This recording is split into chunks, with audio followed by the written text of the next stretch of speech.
Hello everyone, मैं M B Singh आप सभी का अपने यूट्यूब चैनल मेरी क्लास में स्वागत करता हूं।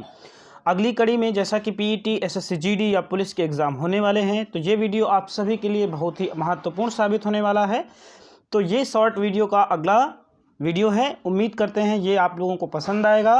आपको वीडियो अच्छी लगे तो लाइक और शेयर करना ना भूलें। चलिए शुरू करते हैं। संविधान के भाग। आज हम लोग संविधान के विषय में जानेंगे। तो भारतीय संविधान 26 नवंबर 1949 को बनकर तैयार हुआ था। भारतीय संविधान कब बना? तो 26 नवंबर 1949 को बनकर तैयार हुआ। और इसे लागू कब किया गया? तो इसे लागू 26 जनवरी 1950 को किया गया था। अर्थात 26 जनवरी 1950 को भारत गणतंत्र दिवस बना।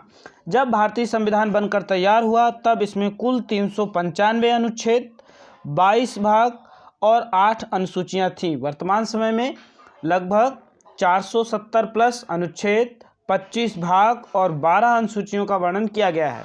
तो आज हम मूल संविधान में दिए गए विषयों का उल्लेख करेंगे। तो चलिए शुरू करते हैं पहला टॉपिक से। भाग 1 में संघ और राज्य क्षेत्र का उल्लेख किया गया है, जिसका उल्लेख अनुच्छेद 1 से 4 तक किया गया है। वर्तमान समय में अगर हम बात करें तो भारत में कुल 28 राज्य और 8 संघ शासित प्रदेश हैं। ठीक है, कितने हैं? तो 28 राज्य और 8 संघ शासित प्रदेशों का उल्लेख किया गया है। नेक्स्ट क्वेश्चन है आपका भाग 2 नागरिकता। तो भाग 2 में आपका सिटीजनशिप या नागरिकता का उल्लेख किया गया है। भारत में एकल नागरिकता का प्रावधान है, जो कि ब्रिटेन के संविधान से लिया गया है। किस देश के संविधान से प्रेरित है? तो एकल नागरिकता का प्रावधान ब्रिटेन के संविधान से प्रेरित है। जबकि दोहरी नागरिकता का उल्लेख अमेरिका में है और तिहरी नागरिकता यानी 3 प्रकार की नागरिकता का उल्लेख स्विट्जरलैंड के संविधान में मिलता है देखने को। तो ठीक है, भारत में अनुच्छेद 5 से 11 तक आर्टिकल में नागरिकता यानी सिटीजनशिप की बातचीत की गई है। नेक्स्ट है आपका भाग 3, जिसमें मूलभूत अधिकारों का उल्लेख किया गया है। फंडामेंटल राइट्स के नाम से इन्हें जाना जाता है। सबसे पहले दुनिया में मौलिक अधिकार 1215 में ब्रिटेन के राजा जॉन ने प्रदान किया था। तो ब्रिटेन वासियों को सबसे पहले मूलभूत अधिकार प्राप्त हुए। मूलभूत अधिकारों का भारतीय संविधान में उल्लेख अनुच्छेद 12 से 35 तक किया गया है। लिखित संविधान में सबसे पहले अमेरिका ने मौलिक अधिकार अपने नागरिकों को प्रदान किया था। भारत में भी मौलिक अधिकार जो है अमेरिकी संविधान से प्रेरित हैं। ठीक है, तो ये 1235 में उल्लेख किया गया है। भीमराव अंबेडकर जी, जिन्हें संविधान का पिता कहा जाता है और प्रारूप समिति के अध्यक्ष थे, उन्होंने मूलभूत संविधान के इस मौलिक अधिकार के अनुच्छेद 32 को संविधान की आत्मा एवं हृदय की संज्ञा प्रदान की है। भाग 4 की बात करें तो भाग 4 में राज्य के नीति निर्देशक तत्वों के उल्लेख किया गया है। इसे राज्य के नीति निर्देशक जो तत्व है, इसे डीपीएसपीज इंग्लिश में कहा जाता है। क्या कहा जाता है? डीपीएसपीज कहा जाता है। इनका उल्लेख अनुच्छेद 36 से लेकर 51 तक किया गया है। राज्य के नीति निर्देशक तत्वों का इन्हें आयरलैंड के संविधान से लिया गया है। किस देश के संविधान से ग्रहण किया गया है? आयरलैंड के संविधान से ग्रहण किया गया है। इसे प्रशासकों की आचार संहिता भी कहा जाता है। क्या कहा जाता है? इसे प्रशासकों की आचार संहिता कहा जा सकता है। यदि राज्य के नीति निर्देशक तत्वों को सही ढंग से लागू किया जाए तो आदर्श राज्य की रूपरेखा प्राप्त की जा सकती है। परंतु इसको लेकर संविधान ने यह बात रखी है कि इन विषयों को लेकर आप न्यायालय में नहीं जा सकते हैं, जबकि मौलिक अधिकारों को लेकर आप न्यायालय में जा सकते हैं। तो बहुत इंपॉर्टेंट है राज्य के नीति निर्देशक तत्व भी। नेक्स्ट पॉइंट है मूल कर्तव्य, फंडामेंटल ड्यूटीज। इनका उल्लेख भाग 4A में किया गया है। यह मूल संविधान में नहीं थे, इन्हें बाद में 42वें संविधान संशोधन अधिनियम 1976 में जोड़ा गया था। कॉन्स्टिट्यूशनल अमेंडमेंट एक्ट 1976 में इन्हें भाग 4A में जोड़ा गया और अनुच्छेद 51A में इनका उल्लेख किया गया। वर्तमान समय में इनकी संख्या 11 है। यह मूल कर्तव्य रूस के संविधान से प्रेरित है। सोवियत संघ रूस के संविधान से मौलिक कर्तव्यों को लिया गया है, वहीं से इनकी प्रेरणा मिली है। भाग 5 की बात करें तो भाग 5 में संघ का उल्लेख किया गया है। संघीय क्षेत्र का। यह अनुच्छेद 52 से 151 तक है। संघ के अंतर्गत कौन कौन आते हैं, जैसे कि प्रेसिडेंट हो गए, आपके राष्ट्रपति, वाइस प्रेसिडेंट हो गए, प्रधानमंत्री हो गए, मतलब लोकसभा अध्यक्ष हो गए, उपाध्यक्ष हो गए, राज्यसभा के सभापति, उपसभापति हो गए, महान्यायवादी, कैग, मतलब वो सारे व्यक्ति आते हैं जो केंद्रीय कर्मचारी होते हैं, केंद्रीय प्रशासक होते हैं, जो संविधान में वर्णित किए गए हैं। उनका उल्लेख कहाँ पर मिलता है, अनुच्छेद 52 से लेकर 151 तक में उनका वर्णन किया गया है। इसी तरह भाग 6 में राज्य का उल्लेख किया गया है। राज्य में अनुच्छेद 152 से 237 तक में उल्लेख किया गया है। इसमें विधानसभा और विधान परिषद, राज्यपाल, मुख्यमंत्री, मुख्यमंत्री का कैबिनेट, राज्य अधिवक्ता, इन सभी का उल्लेख, राज्य न्यायपालिका का उल्लेख कहाँ पर मिलेगा, आपको राज्य में ही मिलेगा, भाग 6 में। ठीक है, नेक्स्ट है भाग 7। भाग 7 में 7वें संविधान संशोधन 1956 द्वारा इसको हटा दिया गया है। निश्चित का मतलब होता है डिलीट कर दिया गया है। ठीक है, भाग 8 में संघ और राज्य क्षेत्र का उल्लेख एक साथ किया गया है। यह अनुच्छेद 239 से 242 तक में वर्णित प्रावधानों का वर्णन किया गया है। भाग 9 मोस्ट इंपॉर्टेंट है।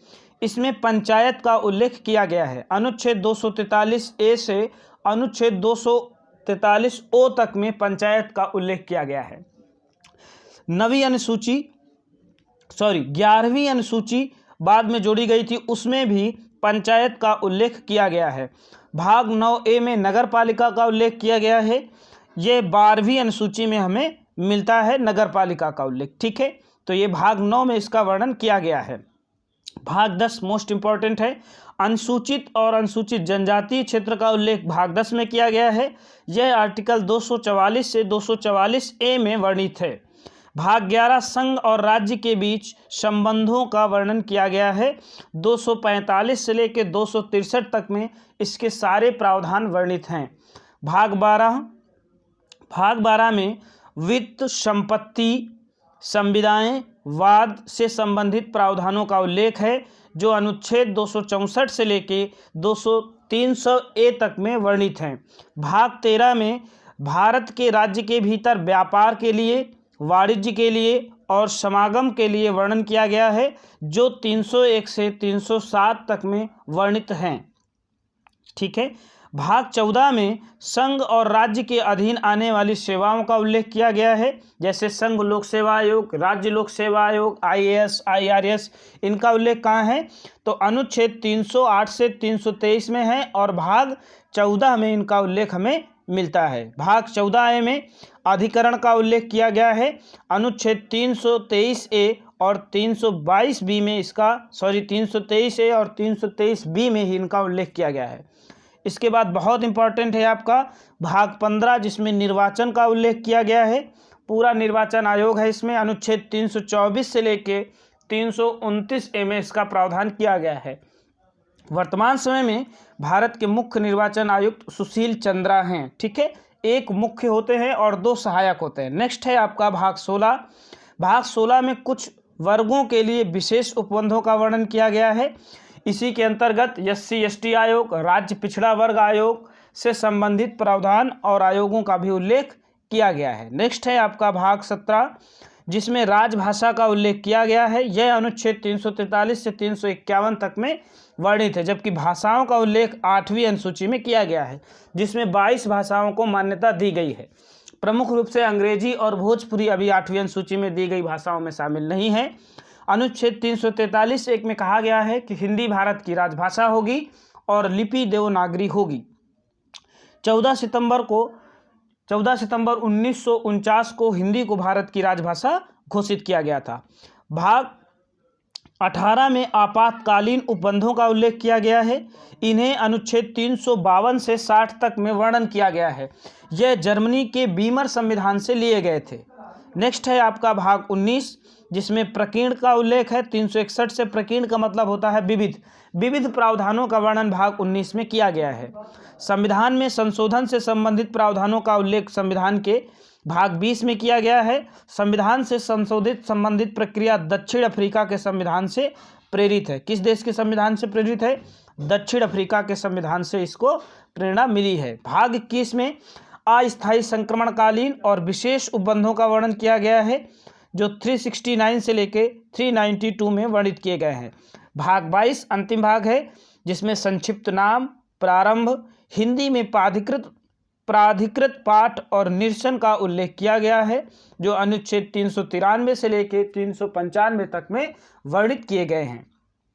ये 22 भाग थे जिन्हें भारतीय संविधान में वर्णित किया गया है। उम्मीद करते हैं कि यह सभी भाग आपको अच्छे लगे होंगे। जो इम्पोर्टेंट थे बहुत, उनको मैंने बता दिया है। वीडियो अच्छी लगे तो लाइक, शेयर और सब्सक्राइब करना ना भूले। वीडियो देखने के लिए आप सभी लोगों का बहुत बहुत धन्यवाद।